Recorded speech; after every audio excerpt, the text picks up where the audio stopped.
عثمان بزدار کا principal secretary Tahir Khurshid T کا سرگنا تھا، ٹیکے کا سرگنا تھا۔ میں نے پوچھا کہ یہ پیسے کہاں جاتے ہیں؟ ہنس کر بولے یہ ساری کلیکشن فرا گوگی تک جاتی ہے، اس کے بعد کہاں جاتی ہے وہ ہمیں پتہ نہیں ہے، لیکن فرا گوگی تک یہ ساری کی ساری کلیکشن جاتی ہے۔ اس قدر طاقت بشرا بی بی اس کے پیچھے تھی، اور فرا گوگی اس وقت طاقتور تھی کہ اس نے میری رہائی کے بعد مجھے اپنے گھر ڈیفینس جو کہ وائی بلاک میں تھا وہاں پر بلایا۔ اس نے مجھے کہا کہ ہم آپ کو دوبارہ وزیر بنا رہے ہیں، آپ بتائیں آپ کو کون سی وزارت چاہیے۔ پھر اس نے میرا باقاعدہ انٹرویو کیا۔ اس انٹرویو کے بعد مجھے صوبائی وزارت خوراک ملی، پنجاب اور وفاق کے سیکٹریوں کی تعیناتی سے پہلے عمران خان کی تصویریں بشرا بی بی عمران خان کی تصویریں بشرا بی بی کو بھجواتے تھے، اور بشرا بی بی سیکٹریوں کی شکل اور نام دے کر تعیناتی کا فیصلہ کرتی تھی۔ پھر وزیر اعظم کا پرنسپل سیکرٹری اعظم خان اور چیف سیکرٹری پنجاب نوٹیفکیشن جاری کرتا تھا۔ میں نے پوچھا کہ آپ نے عمران خان کو یہ صورتحال بتائی؟ انہوں نے کہا کہ میں نے عمران خان کو کئی بار مطلع کیا۔ میں 6 ماہ کے بعد رہائی کے 6 ماہ بعد وزیر اعظم کے پاس گیا، انہیں ساری صورتحال بتائی، درخواست کی کہ آپ مجھے وفاق میں لے آئیں، میں پنجاب میں کام نہیں کر سکتا۔ وزیر اعظم نے میری بات سنی، مجھے 6 فروری 2019 کو نیب نے گرفتار کر لیا۔ میں 100 دن حراست میں رہا۔ انہوں نے کہا جی وزیر اعظم کو بتانے کی سزا مجھے یہ ملی کہ تم پنجاب کی کرپشن کے حوالے سے گفتگو کرتے ہو، بات کرتے ہو، تو ہم تمہیں بتاتے ہیں کہ کرپشن کوئی نہیں ہوتی۔ اچھا جیل میں آپ شباز شریف کا واش روم استعمال کرتے تھے؟ انہوں نے کہا جی جیل میں جو واش روم انہوں نے کہا جی بالکل ٹھیک ہے۔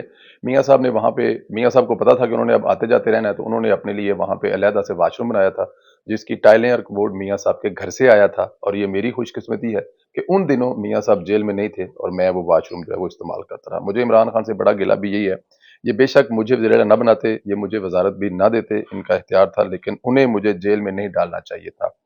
میری اتنی خدمت اور وفاداری کے بعد یہ میں ڈیزرو نہیں کرتا تھا۔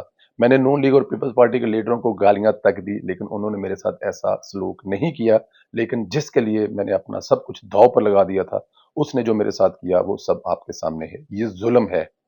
علیم خان جذباتی ہو گئے، کمرے میں خاموشی چھا گئی۔ میں نے پوچھا کیا آپ رہائی کے بعد خان صاحب سے ملے؟ ان کا جواب تھا جی میں ملا۔ ان کا کہنا تھا کہ ڈی جی آئی تمہارے خلاف ہے۔ میں نے ان سے کہا کہ خان صاحب ڈی جی آئی سے میرا کیا لینا دینا ہے، ڈی جی آئی میرے خلاف نہیں ہے، آپ اپنے دائیں بائیں دیکھیں، آپ کو جواب مل جائے گا کہ میرے خلاف کون ہے۔ لیکن انہوں نے میرا کیس انہی کے کھاتے میں ڈال دیا۔ میں نے پوچھا کہ آپ کے دور حکومت میں آخر حکومت کون چلا رہا ہے؟ یہ بولے بشرا بی بی، فرا گوگی، ایک بزنس مین جنرل فیض، ہماری ساری حکومت یہ تھی۔ یہ عمران خان کا جواب تھا۔ انہوں نے کہا جی کہ فرا بی بی اور بشرا بی بی اور ایک بزنس مین آپ اندازہ لگا لیں کون ہے، اور ایک جنرل فیض، یہ 4 بندے پوری کی پوری پاکستان چلا رہے تھے۔ جنرل باجوہ کا کیا کنٹریبیوشن تھا؟ علیم خان بولے یہ باجوہ کا عمران خان پر بہت بڑا احسان ہے، اور عمران خان اس احسان سے بھی بڑا احسان فراموش ہے۔ اس نے عمران خان صاحب نے جو کیا وہ سب آپ کے سامنے ہے۔ اگر جانور باجوہ نہ ہوتے تو عمران خان کبھی وزیر نہیں بن سکتے تھے، لیکن آج یہ جو کچھ ان کے ساتھ کر رہے ہیں وہ ناقابل یقین ہے۔ میں نے پوچھا عمران خان نے آپ کو وزیر اعلیٰ بنانے کے لیے اسلام آباد طلب کیا تھا؟ ہنس کر بولے جی۔ جنرل باجوہ نے انہیں پرویز لائی اور میرے دونوں کے درمیان میں سجیشن دی تھی کہ ان دونوں میں سے کسی ایک کو بنا لیں، تو انہوں نے کہا جی کہ پرویز لائی تو بہت بڑے چور ہیں اور ان کو تو میں نہیں بناؤں گا، تو انہوں نے میرے نام پر راضی ہو گئے۔ بہرحال وہ کہتے ہیں کہ وزیر اعظم کو مونس سے ملنے کے لیے کہا کرتے تھے، تو وہ مونس علیہ کو گالیاں نکالا کرتے تھے، کہتے تھے یہ کرپٹ باپ کا بیٹا ہے، اس سے میں کبھی نہیں ملوں گا۔ میرے نام پر جب وہ راضی ہوئے تو مجھے سندھ کے گورنر اسماعیل اور عامر کیانی لاہور آئے، مجھے ساتھ لے کر اسلام آباد گئے۔ میں 2 دن تک اسلام آباد میں رہا، انتظار کرتا رہا، مجھ سے وزیر اعظم صاحب نے نہیں ملا۔ تیسرے دن مجھے یہ میسج دیا گیا کہ آپ سے وزیر اعظم صاحب نہیں ملنا چاہتے، اور میں واپس آ گیا۔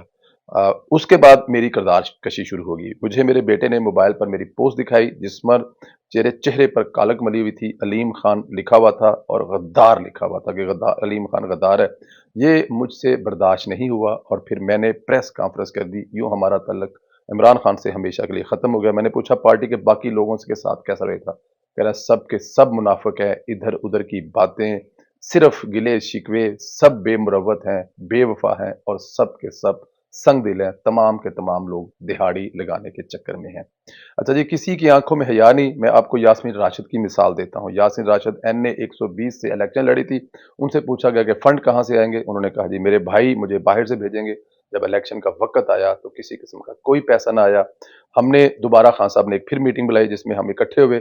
جہانگیر ترین نے 2 کروڑ، میں نے 1 کروڑ، چوہان نے بھی کنٹریبیوٹ کیا 50 لاکھ کا چیک، جمشید چیمہ نے دیا جو کہ بعد میں بھنس ہو گیا، ان کو نہیں ملا۔ الیکشن ہو گیا، لیکن میڈم یاسمین نے 1 روپیہ اپنا ذاتی الیکشن پر خرچ نہیں کیا، اور حال یہ ہے کہ انہوں نے جہانگیر ترین اور میرا کبھی آج تک شکریہ ادا تک نہیں کیا۔ اچھا جی، جہانگیر ترین سے 2 کروڑ پہ لے، لیکن یہ ترین کی فلسفی کے خلاف ہے، یہ پارٹی اس طرح چل رہی ہے۔ میں نے پوچھا آپ کو سب سے زیادہ حیرت کس بات پر ہے؟ ہنس کر بولے میں روز حیران ہوتا تھا۔ عثمان بزدار کی انٹری تو کمال کی انٹری تھی، اس نے پورے ملک کے چھکے چھڑا لیے۔ ایک کمال تھا جس میں روزانہ حیران رہتا تھا، ہم الیکشن سے پہلے پشاور جا رہے تھے، میں گاڑی چلا رہا تھا، عمران خان ساتھ بیٹھے تھے، عمران خان نے موبائل دیکھتے کہا علیم خان تم ایک لسٹ بناؤ، میں ان لوگوں کو وزیر بنتے ہی پھانسی لگا دوں گا۔ میں نے کہا نام بتائیں، وہ نام لکھواتے چلے گئے، 10 لوگوں کی لسٹ بن گئی، لیکن جب ہماری حکومت بنی تو لسٹ کا پہلا نام عمران خان کا سب سے بڑا دوست تھا۔ جن لوگوں کی عمران خان نے پھانسی دینے کے لیے لسٹ بنائی تھی، اس میں جو پہلا نام تھا وہ عمران خان کا سب سے اچھا دوست بن گیا تھا، اور یہ ہم سب کا سفارشی بھی تھا، ہماری وہی سفارشیں کرتا تھا، ہمیں وہی ملنے کے لیے آگے لے کے جاتا تھا۔ باقی 9 نام بھی خان صاحب کے دوست بن گئے، اور ہم لسٹ بنانے والے عمران خان کے دشمن بن گئے۔ وہ کیا بات تھی ہمارے خان صاحب کی!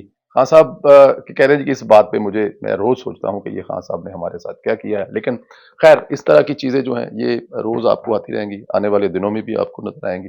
عمران خان صاحب محسن کش ہیں، اس میں کوئی شک نہیں ہے، لیکن تھوڑے دنوں کے لیے عمران خان صاحب کی ہوا اور ہے، اس کے بعد عمران خان صاحب ہسٹری کا وہ پنہ بننے جا رہے ہیں جو ڈھونڈنے سے بھی نہیں ملے گا۔ اپنا خیال رکھیں، اجازت دیں، خدا حافظ دوستو۔